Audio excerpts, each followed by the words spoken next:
ஆத்ம வணக்கம். கர்ம வினைகள்.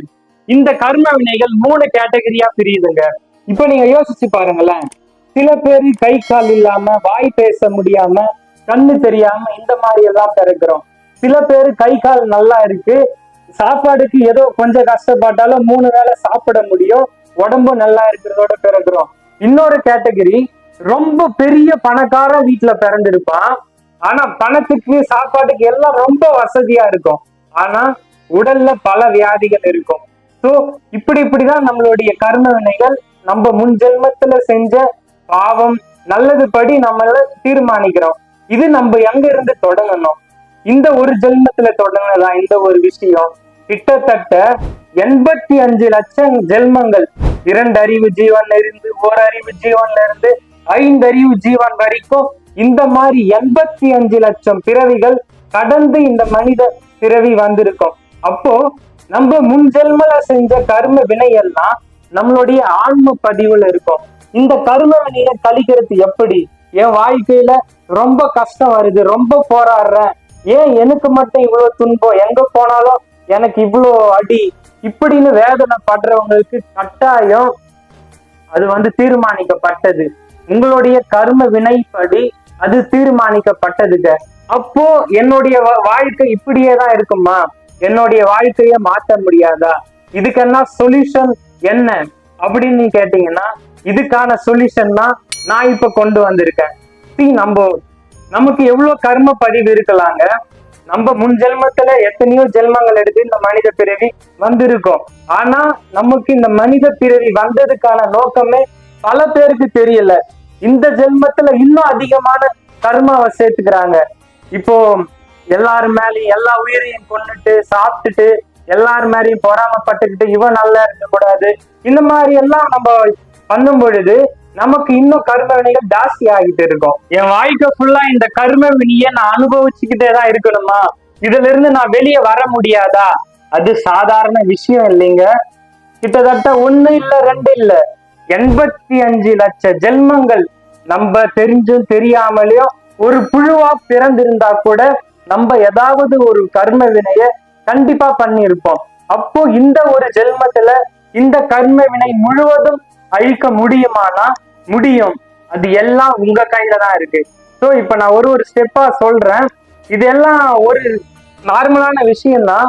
நீங்க எது பண்றீங்களோ பண்ணலையோ தெரியாது. ஆனா ஒரே ஒரு விஷயம், மற்ற உயிர் நல்லா இருக்க கூடாது, இதை அழிக்கணும் அப்படின்னு மட்டும் நினைக்காதீங்க. அந்த எண்ணத்தை உங்களுக்குள்ள கொண்டு வந்துட்டீங்கன்னா என்ன ஆகும்? அது உங்களைய அடுத்த கட்டத்துக்கு நோக்கி கொண்டு போகும். என்னன்னா, அடுத்த உயிருக்கு உதவணும் அப்படின்ற ஒரு எண்ணம் உங்களுக்கு வரும். அப்ப நீங்க எல்லா உயிருக்கும் உதவ ஆரம்பிப்பீங்க.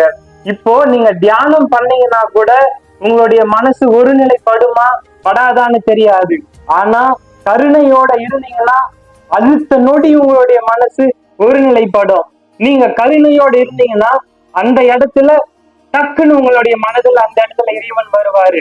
யார் யார் எங்கெங்கிருந்து என்னென்ன வேண்டினும் அங்கங்கிருந்து அருள் புரிவாய் அருள் பெருஞ்சோதி அப்படின்னு சொல்லியிருக்காங்க. அதே மாதிரி எவன் அதிக அளவு தர்மம் செய்கிறானோ அவனிடம் இறையே கையேந்தும்.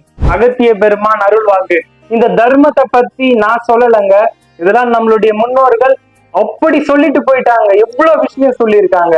இது நமக்கு புரியாம நம்ம எதுக்கு வந்தோம் இதெல்லாம் தெரியாம நம்ம வாழ்ந்துட்டு இருக்கோம். இந்த கர்ம வினை அழிக்கணும்னா உங்களால ஒரு நாளைக்கு ஒரு 2 பேருக்கு சாப்பாடு வாங்கி கொடுங்க. அது முடியலையா? ஒரு காகத்துக்கு உணவளிங்க. ஒரு காகத்துக்கு உணவளிக்க முடியலையா? ஒரு சின்ன எறும்புக்கு ஏதாவது ஒரு தின்பண்டம் மாதிரி ஏதாவது உங்களால முடிஞ்சதுங்க. அது பெரிய ஆடம்பரமா தான் இருக்கணும் கிடையாது. உங்களால முடிஞ்சது நீங்க என்ன வேணாலும் செய்யலாம். அடுத்த உயிருக்கு துன்புறுத்தணும் அப்படின்ற ஒரு தாட் இல்லாம உங்களால எவ்வளவு நல்லது பண்ண முடியுமோ அவ்வளவு நல்லது பண்ணுங்க. இப்படி நீங்க கருணையின் அடிப்படையில, அன்பனுடைய அடிப்படையில இருக்க உங்களுக்கு வர துன்பம் முந்தைய விட கண்டிப்பா இந்த கருணையோட அடிப்படையில இருந்தீங்கன்னா கட்டாயம் அதுல பாதி குறைஞ்சி உங்களுடைய வாழ்க்கை நிம்மதியா போகுங்க. இது 100% நடக்கும்.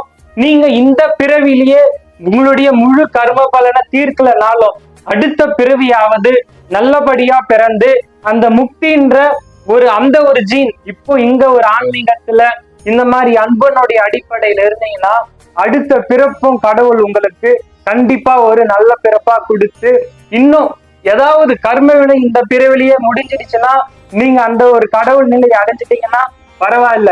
அப்படி இருந்து இன்னும் கொஞ்சம் கர்ம வினை பாக்கி இருக்கு, இவனை ஏதாவது ஒரு நல்ல ஆத்மாவா பிறக்க வச்சு இவனை எப்படியாவது கரை சேர்க்கணும் அப்படின்னு கடவுள் நினைச்சாருன்னா கண்டிப்பா அடுத்த பிறவிலையாவது நீங்க முக்தின்ற ஒரு நிலைய அடைவீங்க.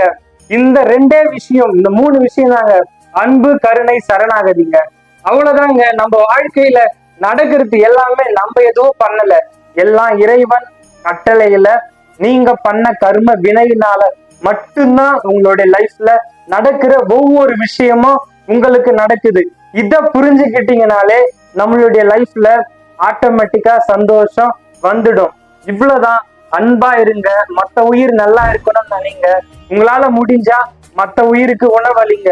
இத கொஞ்சம் கொஞ்சமா பண்ணிட்டு வாங்க. கண்டிப்பா இறைவன் உங்களை கண்டிப்பா கொண்டு போயிட்டு நல்லபடியா கரை சேர்த்துவாரு. நீங்களும் உங்க ஆன்மா பக்குவப்பட்டு கண்டிப்பா ஒரு நல்ல நிலைமைய அடைவீங்க. இந்த வீடியோ ரொம்ப பயனுள்ளதா இருந்திருக்கும் நினைக்கிறேன். மறக்காம சப்ஸ்கிரைப் பண்ணிக்கோங்க. இன்னும் பல இன்ட்ரெஸ்டிங்கான வீடியோஸ் எல்லாம் நம்மளுடைய சேனல் வரப்போகுது. Thank you guys.